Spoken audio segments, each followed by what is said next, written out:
ஆண்டவருடைய நாமத்தினால நான் போயிட்டு ஆண்டவரை என்ன மன்னிக்கிறேன் திரும்ப அதை செய்யறது, திரும்ப வந்து ஆண்டவரை அறியாமல் செய்தோம், பிழையான காரியங்களை செய்தோம், மன்னிக்கிறீங்க. திரும்ப ஞாயிற்றுக்கிழமை சர்வீஸ் இருக்குதானே, அங்க போயிட்டு பார்த்துக்குவோம். என்ன செய்யறது, இதை செய்யாம எனக்கு இருக்கவே முடியல, என் விலையின ஆண்டவரே அது மன்னிச்சுக்கிறேங்க, நான் ஞாயிற்றுக்கிழமை வந்திருக்கேன், கத்தால வந்து செய்ய தகாததை செய்கிறோம், அறியாததை செய்கிறோம் அப்படின்னு சொல்லிட்டு ஜெபிச்சிடலாம் தானே.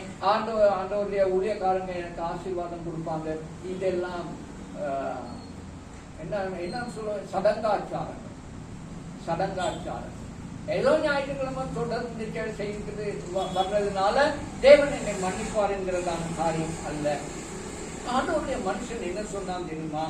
51:7 நாங்கள் வாசிக்கிறோம். 51:7 நாங்கள் என்ன வாசிக்கிறோம்? ஈசோப்பினால் சுத்திகரியும் அப்பொழுது நான் சுத்தமாவேன் என்பதாக.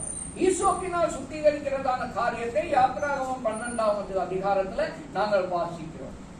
ஈசோப்பு என்கிறதான அந்த என்ன கண்டு அதை எடுத்து ரத்தத்திலே தோய்த்து, ஆட்டுக்குட்டியின் ரத்தத்திலே தோய்த்து ஆண்டவர் சொன்னாரு. யாத்திராகமம் 12:13 12:22 சொன்னாரு, உன்னுடைய வாசற்படிகளின் நிலைக்கால்களில் அந்த ரத்தத்தை பூசு, அப்பொழுது மரண தூதன் கடந்து போகும் பொழுது உனக்கு தண்டனை கிடைக்காது, நீ தப்பிச்சிடுவ, உனக்கு அந்த ரத்தத்துல நீ பாதுகாவல் இல்லை என்று சொன்னால் நீ செத்துருவ அப்படிங்கிறது தான் அந்த காலத்துல நாங்கள் வாசிக்கிறதான காரியம். எல்லா ஆண்டவருடைய பிள்ளைகளும் அந்த காரியத்தை அவர்கள் செய்தார்கள். ஈசோப்பினால் அவர்கள் ரத்தத்தை தோய்த்து பூசினாங்க. இங்க தாவீது நினைவு கூர்ந்து சொல்றான், சுவாமி என்ன நீங்க ஈசோப்பினால் சுத்திகரிங்க, அவ்வளவு கொடுமையான பாவமாக. அப்ப இப்ப நாங்க ஈசோப்பை எடுத்துக்கொண்டு போயிட்டு எங்கேயாவது போயிட்டு ஏதாவது ஒரு கொலைய அல்லது எதையாவது எடுத்துக்கொண்டு போயிட்டு ரத்தத்தினாலே தொலைத்து எங்களுடைய வீட்டின் கதவுகள்ல பூசுறது இல்லை. அதுக்காக எங்களுடைய ஆட்டுக்குட்டியானவர் அடிக்கப்பட்டார். அதுக்காகத்தான் கல்வாரியிலே தன்னுடைய இரத்தத்தை சிந்தினார். அந்த இரத்தத்திலே தான் எங்களுக்கு சுத்திகரிப்பு உண்டு. இன்றைக்கு வசிக்கிறதான நாங்கள் இயேசு கிறிஸ்துவின் இரத்தம் 1 யோவான் 1:7 நாங்கள் வாசிக்கிறோம். இயேசு கிறிஸ்துவின் இரத்தம் நம்முடைய சகல பாவங்களை நீக்கி நம்மை பாவங்களையும் நீக்கிறது. அல்லேலூயா, அல்லேலூயா. யார் இப்படி படிப்பிக்கிறதுக்கு இருக்கிறது? வேற எந்த சமயத்துல இப்படி படிப்பிக்கிறாங்க சொல்லுங்க பாப்போம். அதனாலதான் நாங்க பயம் இல்லாமல் சத்தம் போடுகிறோம், வெளியில போயிட்டு சத்தம் போடுகிறோம். 47 வருஷமாக சத்தம் போட்டுக் கொண்டிருக்கிறோம்.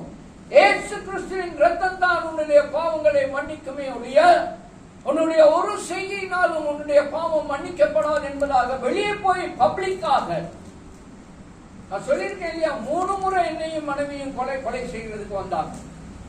எங்களுடைய கடைசி நேரம், அவங்கள நான் பார்ப்பேன், என்னை அவங்க பார்ப்பாங்க, இதுதான் கடைசி, நாங்க பிரிய போறோம் அப்படின்னு அந்த கண்ணினாலே நாங்க பார்ப்போம். அவங்களை இழுத்து கொண்டு போயிடுவாங்க அந்த பக்கம், என்னை இழுத்து கொண்டு போயிடுவாங்க இந்த பக்கம். ஆனாலும் அந்த நேரத்திலையும் தேவன் ஆண்டவர் எங்களோடு பேசி, கொலை செய்ய போறீங்க, சரி வெட்டுங்க, அதுக்காகத்தான் நாங்க வந்தோம். நீ புறப்பட்டு போய் சகல ஜனங்களையும் சீசராக்கி பிதா குமாரன் பரிசுத்த ஆவியின் நாமத்தினாலே ஞானஸ்நானம் கொடுத்து நான் உங்களுக்கு சொன்னதை நீ போதி என்கிறதாகத்தான் தேவன் சொன்னார். அதைத்தான் செய்து நீங்க கொலை செய்ய போறீங்க, பரவாயில்லை. ஆனால் அந்த கொலை செய்கிறதுக்கு முன்பதாக ஒரு நிமிஷம் என்னை பேச விடுறீங்களா? சத்தம் போட்டு கேட்பேன். என்னமோ பேச போறோம், பேச விடு அப்படின்னு பேசும் பொழுது கர்த்தருடைய ஆவியானவர் பேசுவார். அத்தனை பேர்களும் முழங்கால் போடுவாங்க. உங்களுடைய வாழ்க்கையில, எங்களுடைய ஊழியத்துல 1 முறை அல்ல, 2 முறை அல்ல, 3 முறை எத்தனை பேர்கள் வந்திருக்கிறாங்க கொலை செய்கிறது. கர்த்தருடைய ஆவியானவர் கிரியை செய்ய வேண்டும். கர்த்தருடைய ஆவியானவர் என்னுடைய பாவத்தை மன்னித்திருக்க வேண்டும். கர்த்தருடைய இரத்தத்தினாலே நான் கவரப்பட்டிருக்க வேண்டும். கர்த்தருடைய இரத்தம் என்னை சூழ, என்னை பாதுகாக்க வேண்டும். அப்பொழுது தான் என்னுடைய அக்கிரமம் நீங்க, என்னுடைய பாவத்தில் இருந்து நீங்கி நான் சுத்திகரிக்கப்பட்டவனாக கர்த்தருடைய வார்த்தையை நான் பேசலாம். அல்லது போனா நான் பேச முடியாது. எல்லாருக்கும் பிரசங்கம் பண்ண முடியாது தெரியுமா? இங்க பண்ணலாம். சாயந்தரம் போயிட்டு அதே பாவத்தை அவன் செய்கிறானே ஆகிய பேதுருவை பார்த்துதான தேவன் அவனை பார்த்தான். அவனுக்கு வேண்டியதான தண்டனையை கொடுப்பார்.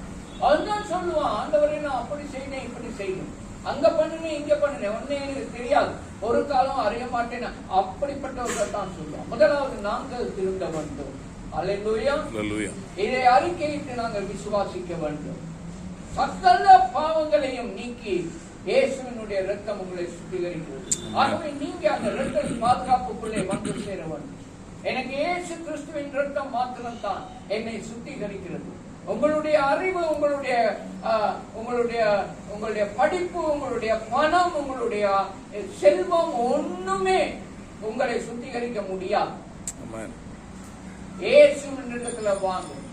வர வேண்டிய முறைகள் இருக்கு, அந்த முறைகள் மூலமாக வாங்க. கர்த்தருக்கு கொடுக்க வேண்டியதான கனம், மகிமை, கௌரவம் எல்லாவற்றையும் கொடுத்து விட்டு வாங்க. நான் அவர் தேவன்.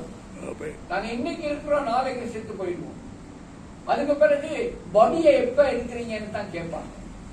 இப்போ நீங்க பாஸ்டர்னு சொல்றீங்க, ஃபாதர்னு சொல்றீங்க, அப்படி சொல்றீங்க, இப்படி சொல்றீங்க. நாளைக்கு என்ன சொல்றீங்க? என்ன அகிலன் பாஸ்டர் பார்த்துட்டே இருக்கீங்க, பாடியை எப்ப தூக்குறீங்க அப்படின்னு கேட்பாங்க இல்லையா? ஆமா, அறிக்கையிட்டு விசுவாசிங்க. அதுக்கு பிறகு உங்களை மாற்றுவார். எப்படி மாற்றுவார் என்று கேட்டால்,